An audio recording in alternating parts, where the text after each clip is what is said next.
Anything that will be given free in this country will destroy this country. This is the biggest danger to growth story of India. Any policy that doesn't change with time, like a river, if it stops flowing, it starts stinking. That has happened to this policy in Punjab. The water table has been going down in Punjab like anything. Punjab in particular is a hot spot of water disaster. To me, the farm laws were a big step because they were freeing markets. That unfortunately got rolled back. Politicians have to walk on a very tightrope walk. And there is a consumer interest and there is a farmer interest. For farmer, the prices are always low. They want higher and higher prices. And for consumer, already the prices are very high. Bring it down, give me everything free. PM Kisan is one big element that has been brought in, 60,000 crores. So you have to innovate new policies for new India, which is greener, cleaner, and still productive, increases farmers' incomes, and also protects the planet.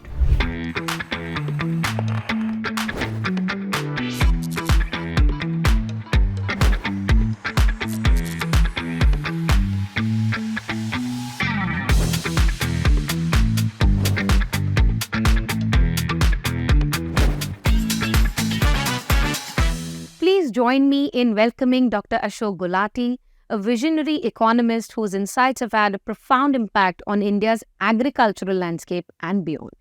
With a distinguished career spanning decades, Dr. Ashok Gulati is a prominent Indian agricultural economist who has significantly shaped nation's agricultural policies. His expertise and leadership have been pivotal in his role as the former chairman of the Commission for Agricultural Costs and Prices. Currently, Dr. Gulati serves as the Infosys Chair Professor for Agriculture at the prestigious Indian Council for Research on International Economic Relations, and he is also part of the prestigious Task Force on Agriculture appointed by the Prime Minister under Niti Aayog. So, let's see what does this particular episode have in store. A very good afternoon and welcome, Dr. Gulati, to our 7th episode of NIJPodcast with Ananya.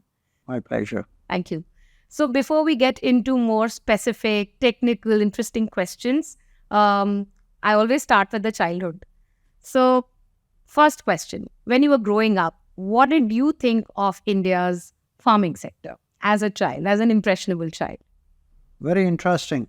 In the mid-60s, when I was going in secondary school, there were back-to-back droughts, 65, 66. And the situation turned out to be that there will be no food. And we were importing at that time roughly 10 million tons of wheat every year. And we didn't have the foreign exchange to pay for it. So it was coming under so-called PL 480 laws of US public law. And the country was termed as ship-to-mouth country. And very few people knew that just before this in China, between 58 to 61, the Great Leap Forward, 30 million people had died of starvation. 3 crore आदमी मर गया था. So there was a huge specter that millions will die. So we grew up at that time, and then suddenly a silver lining came. And the seeds of high-yielding varieties, the Rockefeller Foundation had been working on these things with Norman Borlaug in Mexico, but the Rockefeller Foundation chief in India, Ralph Cummings Sr., met the agriculture minister and told him that these seeds are available if you want. And then India imported 18,000 tons. This is the biggest consignment of imports of seeds, high-yielding variety seeds. And by 71, 72, India was more or less self-sufficient. In 71, if you recall, there was a war with Pakistan in which Bangladesh was created. And US at that time was not on our side. And US was sending 7th Fleet to stop India from this. And first threat came that we will turn off your tap on the food aid. Food was being used as a political weapon. As a negotiation tool. A negotiation tool. But literally before that situation came, Mrs. Gandhi said, "Thank you very much for your food aid. We don't need any more." And that was made possible with the Green Revolution. And interestingly, those seeds are also invented by an American, Norman Borlaug, doing that Rockefeller program in Mexico at that time. Okay. Moving to your college years and your PhD years, by then you were certain, like you want to study this area.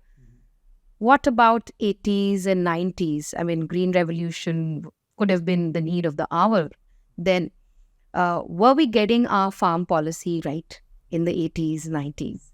Interestingly, in 80s when I was doing my PhD, I had a love for macroeconomics and monetary policy, but somehow my guide, late Dr. Swami, when I went to him and I told him I want to study monetary policy, because that's the topic in which I had done almost topped in Delhi School of Economics.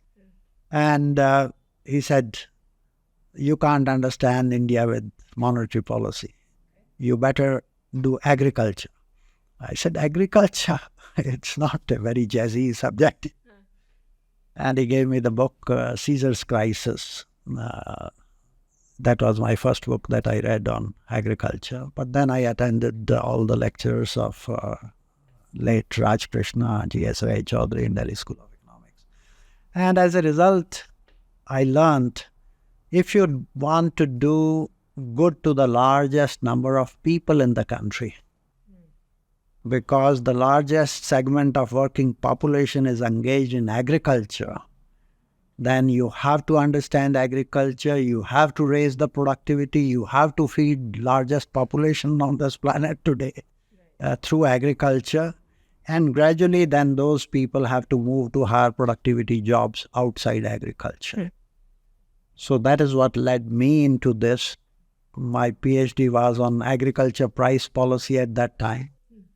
Never knew that one day I'll be occupying the chair of CACP, Commission for Agriculture Costs and Prices. My examiner at that time was the chairman of the Prices Commission, Dr. G.S. Balla, and so on and so on. So I got into this, and I do feel our policy on agriculture was largely hooked towards how to increase production. And for that, people feel it is only the seed that did the miracle, the Green Revolution. They forget that in 1965, government created 2 extra institutions.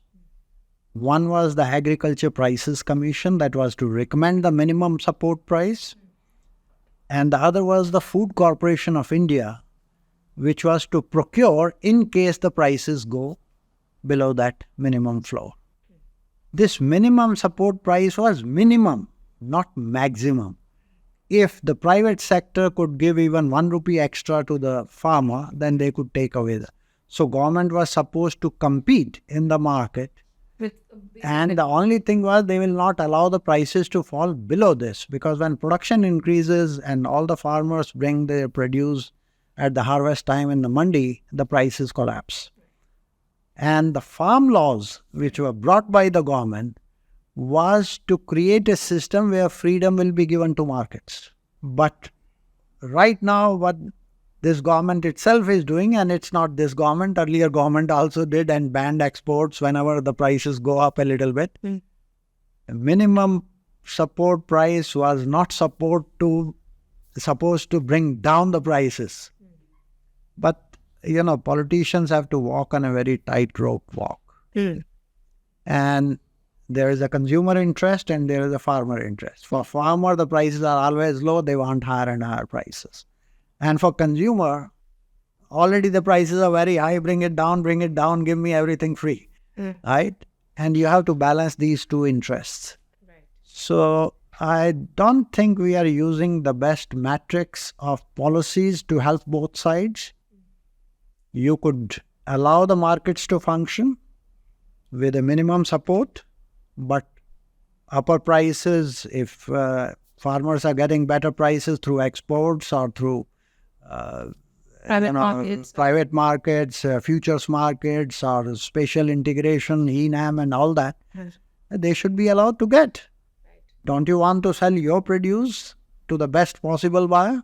And that's Domestically, and that is what the farm laws were about. So, and then if you want to help the consumers, instead of this wheat and rice in the public distribution system, you should be giving cash, what we call the direct benefit transfer. Right? You give directly to their accounts. First, there will be no leakage. It's going directly into their accounts. And then they can buy not just wheat and rice. They want to buy millets. They want to buy oilseeds or pulses, or they want to buy anda or whatever. You put a sort of a food coupon that these 20 commodities can be bought using these, except the liquor and all that, or pan. These are the nutritious.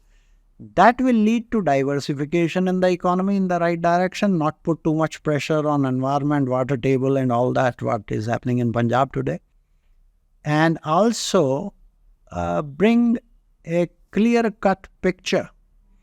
Whom do you want to help? How many people? 800 million people today are getting free wheat and rice, 5 kg per person per month. How much is the poverty in the country?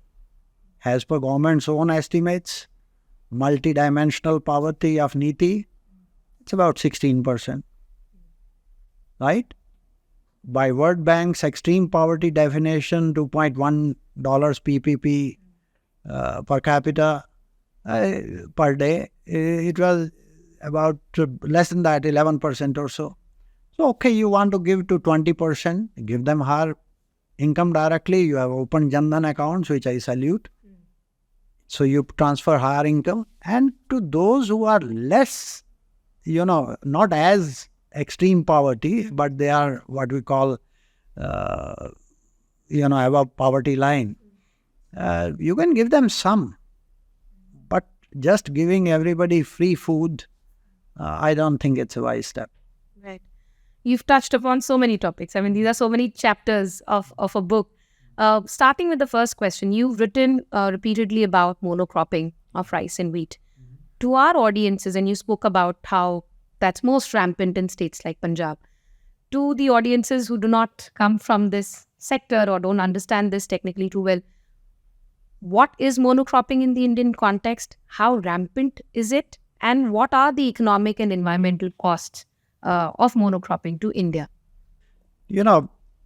At that time when we were literally starving and we were ship-to-mouth economy, when we brought the seeds of high-yielding varieties, we distributed that in the Punjab belt because they had some canal irrigation. And at that time, my childhood, I had seen Persian wheels, rahat, chalte the pani ke liye, बैल से. You will have an oxen rotating around and Persian wheel will be. The water table was at 15 feet, 20 feet. Today it's 150 feet, and if you don't wake up, it will go to 300 feet, right? So at that time, focusing on wheat and rice because that's where the high-yielding varieties were available, and focusing on Punjab and Haryana belt, which had some irrigation, because you had to fix the problem in a very short term. And that was a commendable job. And I congratulate the farmers of Punjab, Haryana, Western UP belt, where the Green Revolution took place. They deserve all the nation has to be grateful to them. But then in the process, what happened? Any policy that doesn't change with time, like a river, if it stops flowing, it starts stinking. That has happened to this policy in Punjab, Haryana. MSP assured, so they don't want to take any market risk. Open-ended procurement, whatever they produce, they, not only that, you look at the latest data, there are years when the procurement of paddy from Punjab is more than the production of paddy in Punjab. There are trains and trucks that come all the way from Bihar, Punjab, because the procurement system doesn't exist there. And there is all organized racket in this. And I've checked this with the food minister of Punjab. I've checked it myself when I was part of the government. I went to those fields and I talked to Mr. Nitish Kumar also and all. But all said and done, that has led to not only so-called corruption in the system, but Punjab used to impose almost 14.5% taxes on wheat and rice, center buying from the state. Right now it's 8.5%, 2.5% for the Artia and about 6% for that. But earlier it used to be 14.5%. That means they used to get about 5,000 crores from the central government on wheat and rice, extra. Right? And then they will give free power, to draw which the will water. cost that to the farmers. All the votes will be of the state government. The money is coming from FCI, central government. This is the political economy. Now, this has led to an environmental disaster in Punjab. The water table has been going down in Punjab like anything. In fact, the Sangrur district, which is the district of the current chief minister, in the last 20 years, water table has gone down by more than 25 meters, more than a meter a year. Wow. That's the level. This is one of the hot spots in the world, like California, Punjab, Haryana belt. Punjab in particular is a hot spot of water disaster. 1 kilogram of rice requires 5,000 liters of water to irrigate, anywhere 3 to 5,000, even if you take average of 4,000 liters. Even if you take half of that percolates back into the groundwater. Last year we exported 22 million tons of rice. That means we exported minimum 44 billion cubic meters of water. We are a hugely net exporting country of water when we don't have water ourselves. So that shows the distortion in the policies, which is caused by assured MSP, open-ended procurement, free power, free water of canals. I think this system needs to change. And it needs to change in a way that farmers are assured of higher income. But the policies need to be realigned and repurposed, which can also protect the planet. That is the groundwater. Also, rice is a gas disaster. It creates a lot of methane. And then when you apply 250 kilograms of fertilizers on that, it creates a lot of nitrous oxide. Plant doesn't consume more than 35-40% of the nitrogen that is applied. Rest goes into the environment or goes into the water under table. And then there is a lot of farm machinery, so a lot of carbon, and then on top of that is stubble burning. So it's an environmental disaster right on our face. And for the last 10-15 years, we are not taking any concrete steps. We are not thinking as well. People know the problem, but the policymakers have not come up with any package. And it is an opportunity for the new government. If they can turn it around, entire country can salute them. Right. You think farm laws were a piece in this puzzle? I mean, part of the solution in going this way forward? Yes, definitely. I was openly supporting that. On that tangent, the first question anybody in the audience would be like, टमाटर इतने महंगे क्यों है? Right? We will spend $500 at Starbucks for a coffee, but टमाटर क्यों 100 रुपए kilo मिल रहे हैं? What is your... 200 रुपए पहुंच गए. 100 से 200, right? अब 500 ग्राम 100 रुपए के सब्जी बन जाएगी. So, what is your straight answer to consumers who are crying about, say, tomato prices? It's very clear. You know, this last month has been a crisis in tomatoes. That's the time when tomatoes come from Kolar region. Kolar is the largest tomato market in the country. That had unseasonal rains, because of which the market arrivals dropped by 70%. So where 100 used to come, only 30 are coming. Naturally, the prices will go up. So it's the unseasonal rains and then the pest attacks in that area. Then normally at this time, Himachal tomatoes start coming. But Himachal also faced a lot of landslides and massive rains, and all the logistics got derailed. I would say wait for another 3 weeks. By the end of August and in September, tomatoes will be selling anywhere from 30 to 40 rupees a kg. It will be back to normal, and farmer will get only 10 to 15 rupees a kg. Right. Because farmer gets 1/3 of what you and me pay. Because of all the adatya and the middlemen and how markets are. So it will stabilize because Maharashtra crop will be coming. But when tomatoes will stabilize, unfortunately, onion will start going up. All right. So be brace for that.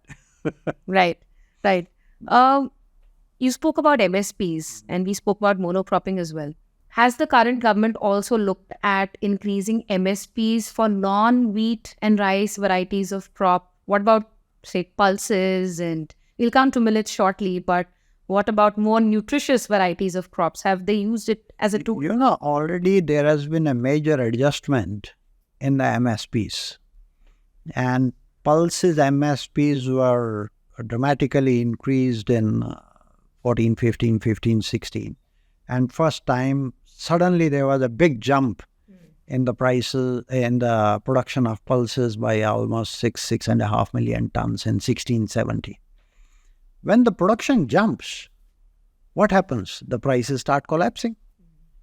You were importing 6 million tons and your production went up by 6 million tons, more than 6 million tons that year, 16-17, and the prices went way below the MSP. There were no procurement agencies procuring. So we, talked to the government that this is not done. You announce MSP, but there is no procurement. Right now also, maize is being sold in Punjab 20% below MSP. Right? So the system of procurement, that's what I was saying in 1965 when they created Food Corporation of India, so that prices don't fall below a certain level, a minimum support price. But that did job only in 2 or 3 states. In case of rice, maybe 5-6 states. But prices even in rice, paddy, they go below MSP by 20%, 25% in Bihar and Eastern UP almost every year. So unless they have a procurement agency which is proactive and they start buying at a large scale, then they have to do the outlet. They did buying of chickpea, which is the largest, almost 50% of the pulses, 45 to 50%. And they buy, and then they buy at a higher price, MSP, but the market is below that, and then they have to unload. And when they have to unload, at some stage, if the market is not supportive, then there is a loss. So you call it a food subsidy or a loss in the operations. This is where you need to open up the markets. Right. Farmers and markets. This reminds me a lot about the farmer agitation, and unfortunately, whether the academics did not do a good enough job or there wasn't enough public awareness of what these laws were in fact about. I think opening up to markets was probably one of the biggest intentions that these farm laws had. Do you think that in the policy discourse, at least in the past 10 years, you see greater discussions around diversifying India's cropping patterns and promoting local and native varieties of crops across the country? There are 2 parts of this game. Diversification is always good, but within a system, when one variety succeeds, it gives higher productivity, farmers lap it, and then it spreads over millions of hectares. So it displaces diversity. it displaces also biodiversity. Within wheat also it will displace the diversity, right? So success has its own impact. Farmer would like to have his higher income. Are you giving him higher income for growing 10 crops on his plot? Right? You're not. So wherever he finds it more profitable, there is a tendency to become monoculture. Right? But diversification otherwise is good for biodiversity, for rejuvenating your soils. Right? But if that system can give them enough income, that like saying, there should be perfect competition in the market, that doesn't happen. It is oligopolistic structures. So same thing happens in agriculture. Those who are big players or best varieties, they spread out and the area under those varieties and those crops increases and others have to give way. So coarse cereals and millets, they were disappearing. You look at the data over 30 years, 40 years, their area has been declining. Right. And now you want to reverse it. What is the incentive you are giving? Just a campaign will not do. Ultimately, farmers' productivity has to increase and farmers' prices have to be. Because Punjab farmer would love to grow millets if his profitability is more than the profitability in paddy. Right. Can you assure that? So there are only two ways. One is increased productivity. But if millets give only 1.5, 2 tons per hectare, and the price has to be then 3 times more than paddy. Right. Only then it can cross paddy profitability. But then again, we come back to the same point. I mean, their higher MSPs of millets or other diverse crops would be the starting point. I mean, of course, you spoke about the back. Why? Are you ready to consume every day bajra versus wheat or rice? So it comes back to consumer demand. There is a lot because that's easy to make and you make bajre ki roti and after 2 hours you eat it, it's hard like stone. So somewhere or the other, these campaigns probably build some demand as well. You have to innovate in products. What sort of products you bring it? So on the cuisine, there has to be a lot of innovation. Quinoa and all those things have become global so-called healthy foods. So we need to do a lot of innovation in those types of things. Right. But basic thing that masses are consuming is roti or chawal. True. You spoke about soil health. In, again, the past 10 years, what government programs or policies have potentially contributing in protecting soil health? I mean, what has worked on the ground? Well, I think Prime Minister, when he came and his Gujarat experiment, he tried to repeat through soil health cards. It was a big program and testing was done and all that. Now, after testing, how that is being used, are you saying that those who are using excessive urea, we will not give you subsidize certain incentives? So you have to now look at once you know where the problem is, our soils, good soils should have at least 2% carbon in it. Punjab soils have 0.5. 0.5. And whatever bacterial and fungus, rejuvenation of the soil that happens in a natural manner, that is finished because they do stubble burning, all the bacteria are finished. So it's a dead soil. So you have to put in more and more of fertilizers. So you are in a vicious circle, downward spiral on the soil. Now, if you want to rejuvenate that, then you tell the farmer, if you don't do this, if you don't use this much urea, if you don't grow paddy, let us say some other crop, we will give you carbon credits. Okay. Because you save my power subsidy. Let's say you switch from rice to maize. You know how much water you can save? 80%. So the water depletion will stop. In fact, it will start coming up. Okay. Kharif maize will use 1/5 the water that paddy is consuming. Are you rewarding him for that? Your power subsidy will go down because water is nothing else but power subsidy. You are giving free power, right? So you will save 80% of the power subsidy. Can you give that to the farmer? Then the methane emission and the nitrous oxide and the carbon dioxide, 5 tons per hectare on a paddy field in Punjab. Put a price on that greenhouse gas emissions, $50 a ton. And reward the farmer that if you reduce this from 5 tons to 1 ton, you get this $200 per hectare. That's setting the incentive. So you have to innovate new policies for new India, which is greener, cleaner, and still productive, increases farmers' incomes, and also protects the planet. What has happened in our soils over a period of time, because you have distorted policies of fertilizer subsidy, where urea is almost 85 to 90% subsidy, it's a disaster. So they overuse urea, use less of DAP and MOP, potash, and then hardly zinc or other micronutrients. So our soils have become deficient in zinc and boron. Zinc deficiency in soils has led to deficiency of zinc in wheat and rice. That deficiency leads to stunting. Deficiency in zinc leads to stunting, which impacts our capacity to earn throughout life. So the technology that is there is you can biofortify. You can bring more zinc. So ICRIER and Harvest Plus program of CGIER system, they have been doing a good job on that. I think that has to be taken up at a much, much higher scale than has been the case so far. You mentioned rice fortification.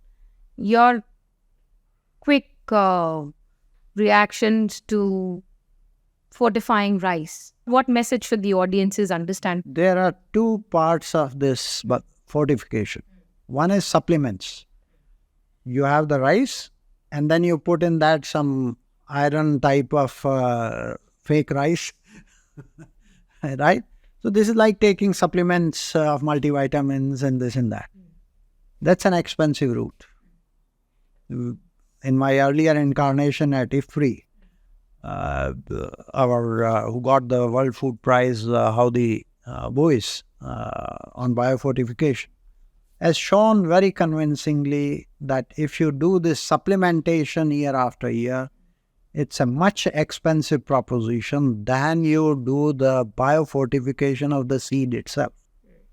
Science gives you that today it's not GM, okay? It's a selection breeding process, and through that you can make your wheat more rich in protein, more rich in zinc. And I know, Monica Garg, Dr. Monica Garg in Mohali, she has done, and I was the guinea pig of that wheat. Have you ever tasted purple wheat, blue wheat, black wheat? And I have tasted those. Antioxidants are 5 to 7 times more than the normal wheat. That should be a superfood declared, but nobody knows this. So the scientist has done her job. Remarkable. I think she should be given the Padma Shri or something, an award. This is a remarkable superfood. But then our system has failed to propagate that and reach it to the consumers. Right. Talking of fertilizers, I recently read about PM PRANAM, the new scheme. Break that down for us. I know the content, but abbreviation PM PRANAM, I think it's program for restoration. Restoration. Yes. It's basically rejuvenating the soils and finding alternatives to chemical fertilizers, Which is biofertilizers. The idea is use more of biofertilizers. Mycorrhiza. These are biofertilizers based on fungi. Right? These are technical things. A botanist will tell you better. But they draw from the soil the relevant nutrients that the plant will need.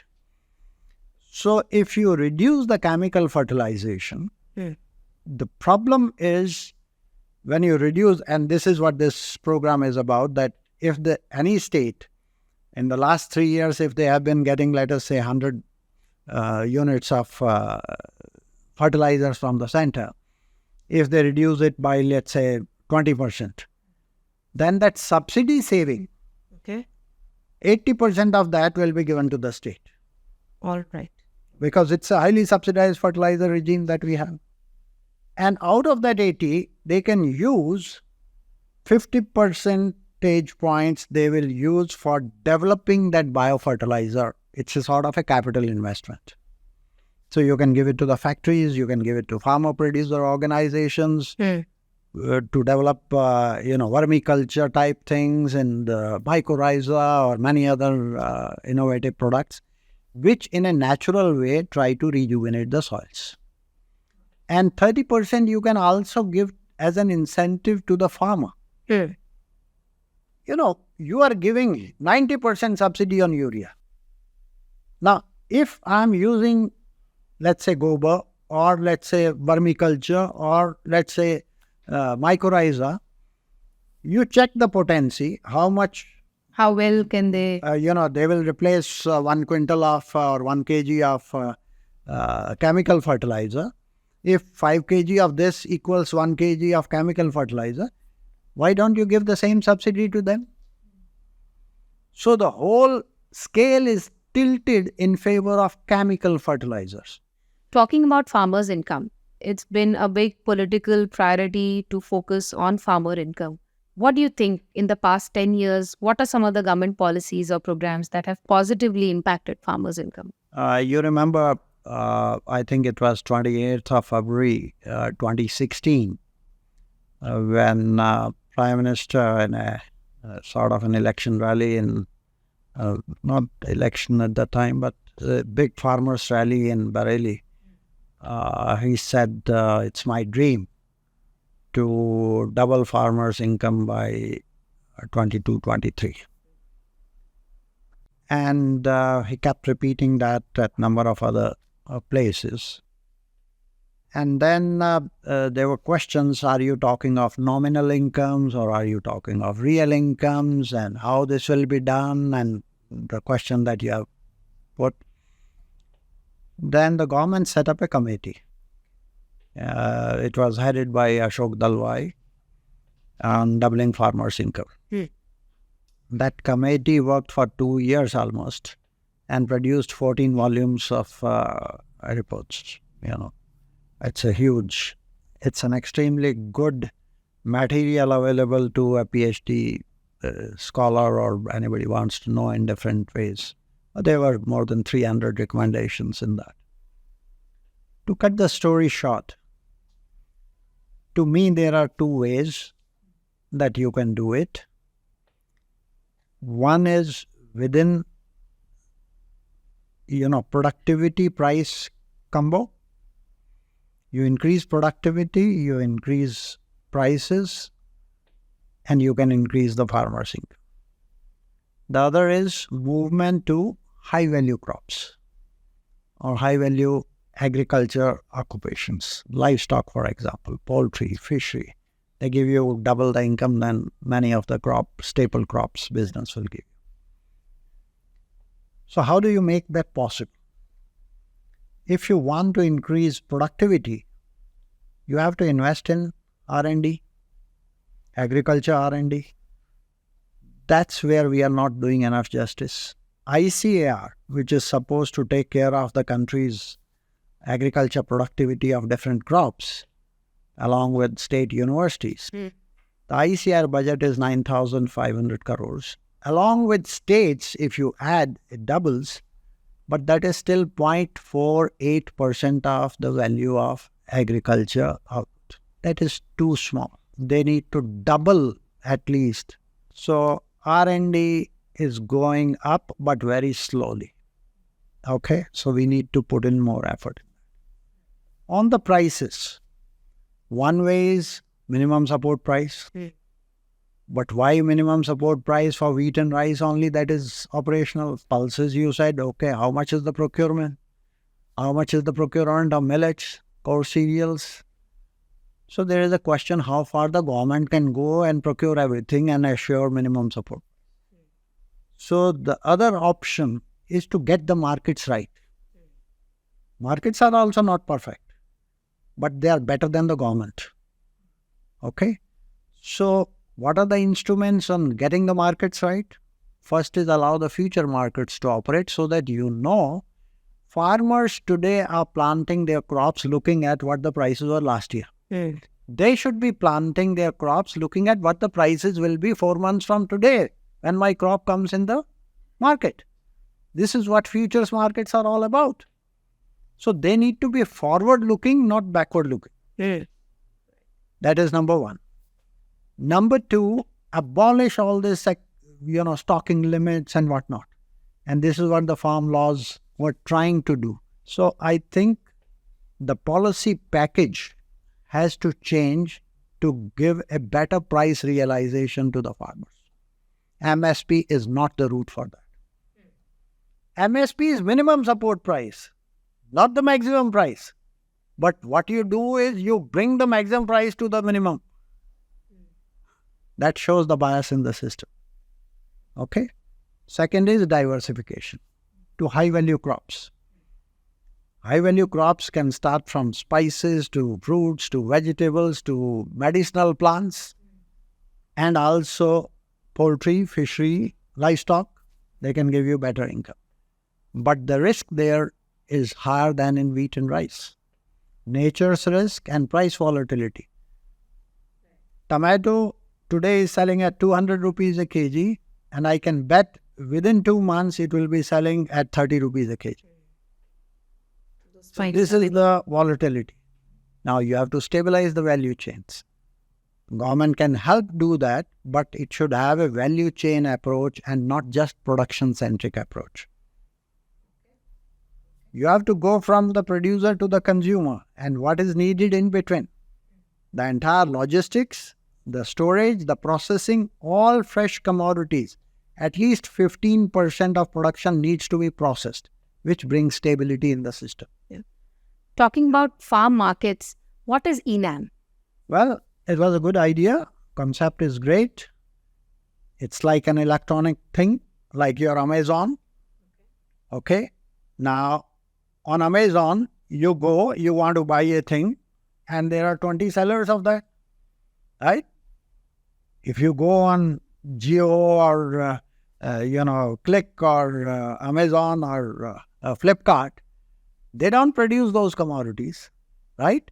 They bring the sellers on the platform and buyers on the platform. So it's a platform that is created.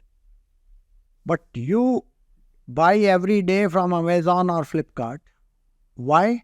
Because you have trust that what is being shown in the screen, that is what will come.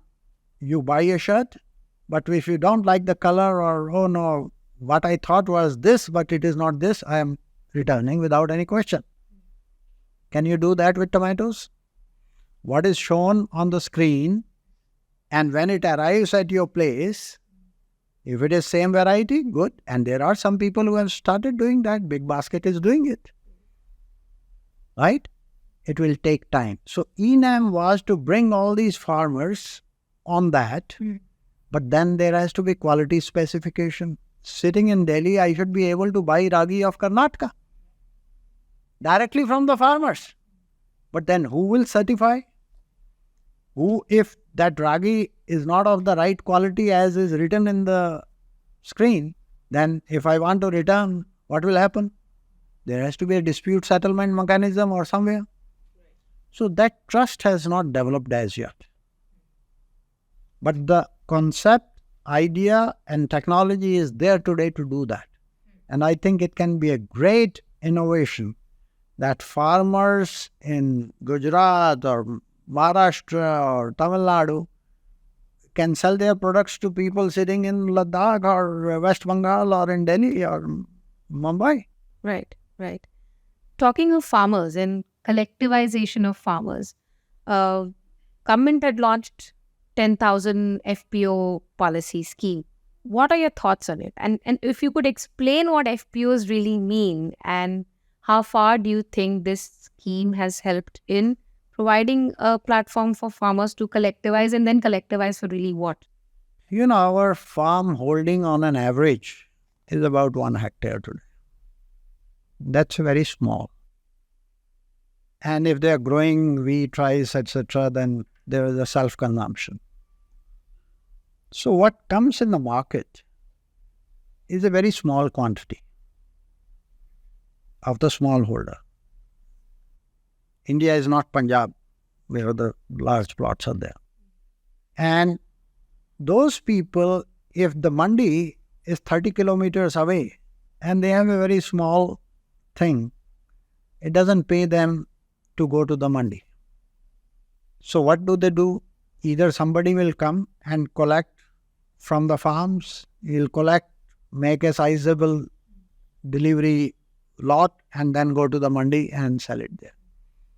But what happens is, immediately after harvest, it takes on an average 3 to 4 months for most of the crops to come up.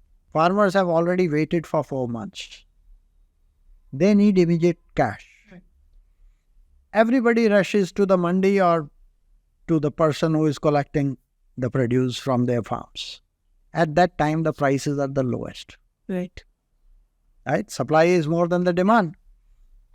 So somebody has to store. Who, if the trader stores and then feeds the system throughout the year, and he gets that margin. Or government stores like FCI. Can the farmer store and then release gradually rather than immediately? But he needs cash immediately. Beti ki shaadi hai, paisa chahiye. So the farmer producer organization or companies, basic idea is how can we come together and then collect our produce, keep it in some storage and then release gradually over a period of time, maybe after processing, maybe after packaging, maybe after varietal, segregation, whatever the way. So you can do some value addition and over a period of time. So they need working capital. Right? You give crop loans for production at 7%, 7%, 2% is the concession, 7%, and if he is regular in payment, you give at even 4%. But if he has to do marketing, you know what is the rate of interest they are paying? 95% of the farmer producer organizations are paying an interest rate of anywhere from 18 to 24%, even 30% at places. How can you make their marketing successful when they're borrowing working capital at 20%? So this whole system, they are ready to give crop loans for production but not for marketing. I think that policy has to go under a major change. Only then farm FPOs can succeed. But some FPOs I have seen, visited, are creating value addition. They want to process, they want to create some brand, and that's the best way, and they can onboard this eNAM portal to portal. Sell their produce. So it's creating a scale. If you want to sell to, let's say, big companies, ITC, now they will not go to each and every individual farmer. They will create a network of these farmer producer organizations so that they bring the produce at one place. And ITC has been doing, they give some support to create infrastructure where they can bring those produce. But the issue is who captures the value in the value chain. Because at the time of harvest, prices are lowest. In the lean season, they are highest. And anybody who can store, and wheat है, wheat को 2 टुकड़ों में बांटो, price double हो जाता, दलिया बना दो.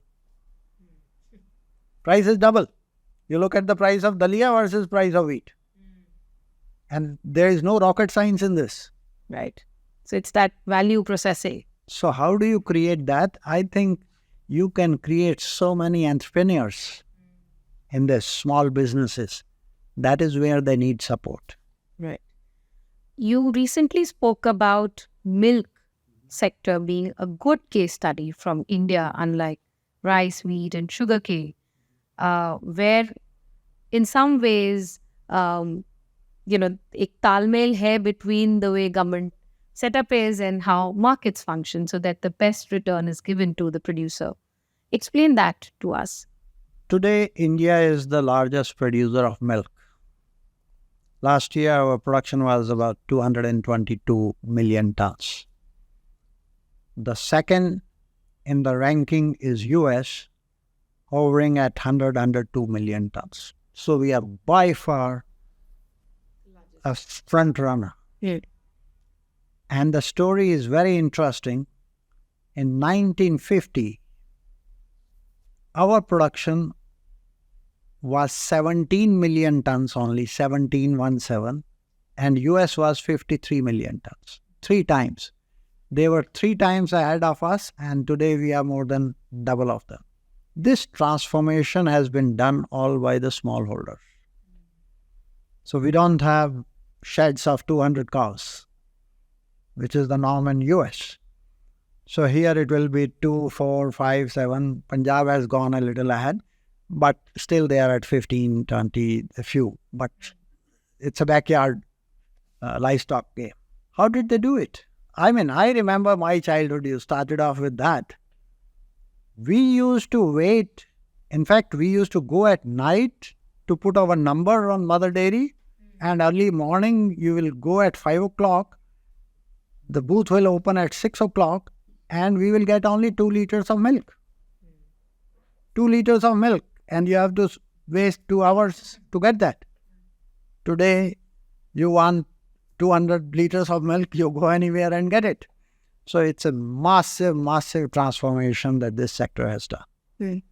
And it was made possible by cooperatives to start with. There was, in Khera district in Gujarat, experiment going on. But the big thing that happened in 1965, I think, Korean, he invited, Lal Bahadur Shastri was our Prime Minister at that time. So he invited him to look at this model of Khera. So Lal Bahadur Shastri said that, I'll come, but I want to spend the night with the farmers, where you are not there. I want to talk to them. Is that fine? Only Prime Minister perhaps in the country who stayed overnight there, and up to 2 o'clock at night he was talking to the farmers. And then in the morning he saw people are queuing up with 2 liters of surplus milk, 1 liter, 3 liters, 4 liters, and they were pooling in one place. And there were people from all castes in the line. He saw not milk there. He saw a melting pot of society. That this is a big breaking the barrier of social castes. So he said, wow, if people all can stand of different hues and different castes in one line and pour their milk at one place, and that milk goes to all the castes, Right. This is a great transformation, social transformation. 65 I'm talking. So he said, okay, I'm going to create National Dairy Development Board. And Korean, you are the in charge for that. And Korean by nature was very aggressive and doer, I would say. So he started off, and then in 70s, there was a big program, Operation Flood. In 3 phases they did it, and they turned the tables. One thing everybody knew, that Korean had very good contacts, and he was very forthcoming, and he was honest to the last bit, So if you are honest, and if you know your subject, and if you want to do, you can do it. Only one little flip side that he had.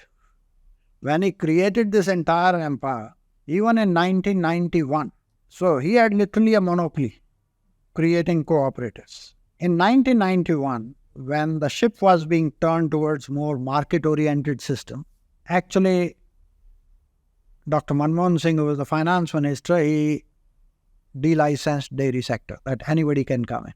Reason? Despite all the success of cooperatives, they were only processing 9% of the total production of milk. And Dr. Manmohan Singh said, we need private sector along with it. But then Korean was very hard, and he went to the Prime Minister. He said, what is your finance minister doing? He will destroy all the milk sector of India and the small farmers, this, that, all those things. And they had to roll it back, not fully, but substantially, I would say. So the license Raj was brought in again back into the milk processing sector. Ultimately, it was on Vajpayee, 2002, milk and milk products order. He liberalized the system, come what may. He said, no, we want private sector. And when the private sector came, the growth of the private sector since 2002 has been at double the pace of the cooperative sector. And I think in 2021, CRISIL did a survey. Private sector dairies, organized sector, private sector dairies are procuring more milk directly from the farmers than the cooperatives of the country. A case where market is supporting because it is such a large field, there is ample space for everybody. So I call it the real double engine growth story. Both the cooperatives, remember cooperatives did very well in Gujarat, right? Maybe in Karnataka, maybe within Rajasthan, maybe within, right now, Sudha in Bihar is also doing good. But there are a lot of distortions. The problem is in Karnataka, they are giving, I think, 6 rupees extra to the farmer, but still keeping the consumer price suppressed low. This is from the budget subsidy. That destroys the private sector market. You're giving cooperatives, why don't you give us also? We are also doing the same job. So you kill their business. You drive out private sector. That's not good policy. Okay? So if you want to subsidize, then you do it across the sector. So my feeling is, we are still, organized sector is still processing about 20% of the total production of milk. There is a long way we have to go and create different products out of it, value addition and all that. And for the next 20 years, 30 years, it can be a growth story. Right. We've spoken about milk's growth story. When recently, again, to somebody's watching this podcast, how has crop production been doing in the country? Whether it's staples, very broadly, or horticultural fruits and vegetables. We spoke about nutrition security. Last 20 years, if you look at the growth rates, very interesting. Poultry is growing the fastest. This is not a vegetarian country. Okay, I'm a vegetarian. But poultry is growing the fastest. Almost 9% rate of growth. Second is fishery. You know which is our second biggest export in agriculture? After rice is fish. So fish is doing great. And farmers' income can double, triple. Right. When he shifts from paddy to fish ponds. Third is the dairy sector. 5 to 6% growth, except in 2022, because of the lumpy skin disease and all that, it was flat.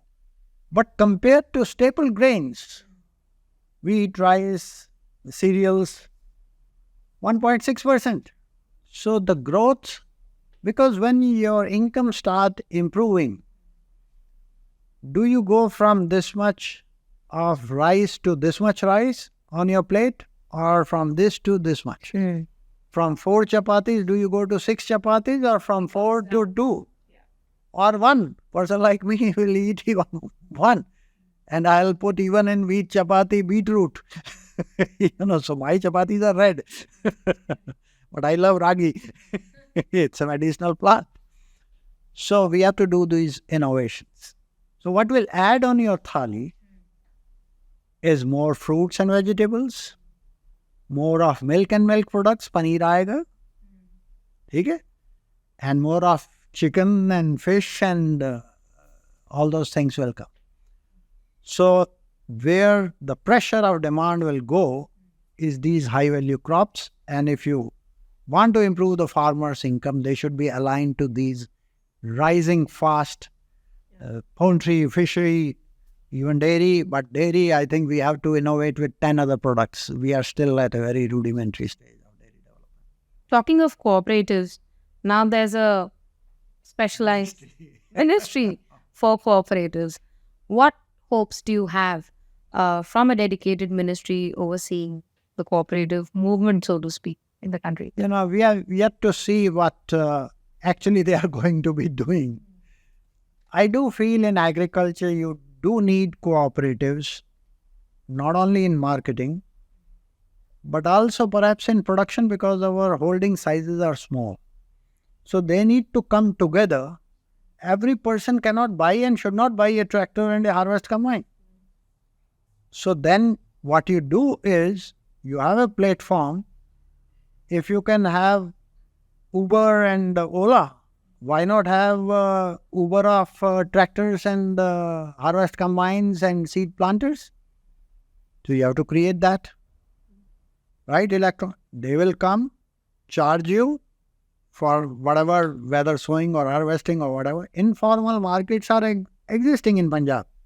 But this has to become an all India phenomenon, because labor in agriculture, despite highest percentage of working population in agriculture, is still not, if you go, nobody wants to do the hard work. So machines will have to replace labor more and more. And you have to create better utilization of the machinery time. And that can be done through this Uberisation of the tractor and the harvest combine and the seed. All farm equipment should be under Uberisation program. Through cooperatives, you can do it. To wrap up, 3 game changers, potential game changers for India's farming sector that you see. Precision agriculture. High tech. Precision agriculture, where you use fertilizers, what is needed, through sensors and through drip, through fertigation. Drip can save 50% of your water. Drip can give you 90% efficiency in urea use compared to only 30-35% in the granular urea. You can save on costs. So massive drips, drones, Leos, you use high technology for precision farming, which will raise your productivity, will protect your environment. And if you can do biofortification or even GM technology, gene editing, these are the frontiers of technology. And you can make same food much more nutritious. So I would say take a big leap forward. I'm saying this and I'm reminded of a person with whom I had the privilege to work with, Atal Bihari Vajpayee ji. He said, if IT is for India, IT revolution, BT is for Bharat. These are Vajpayee's words.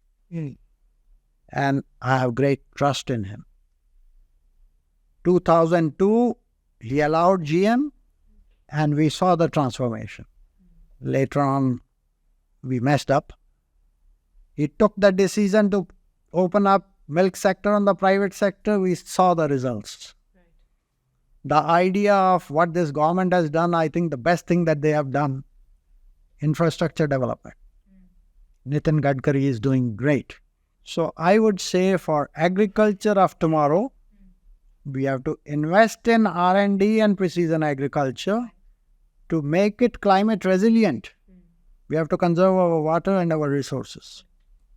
High tech, climate resilient. But the second R&D work has to be in biofortification so that we make our food more nutritious.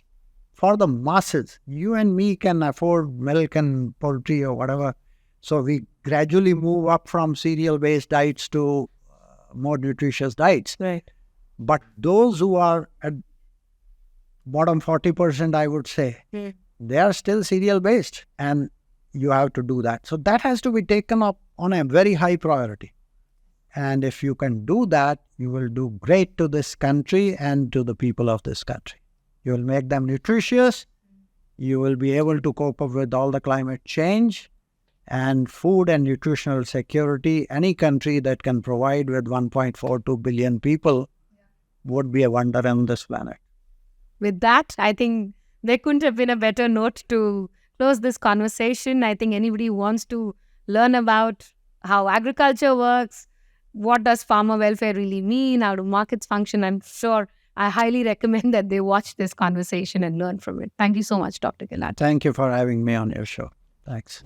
And there we have it, a riveting exploration of India's agricultural landscape through the lens of an agroeconomist, where we got to know about India's diverse cropping patterns, MSPs, farmer welfare, nutrition-sensitive and climate-smart agriculture, and much more. If you are keen to learn about any particular topic, or say you want to learn it from a particular guest, do leave your comments in the comment box and just let us know. And we are sure to bring you much more such insightful episodes on hot burning topics only on NIJPodcast with Ananya.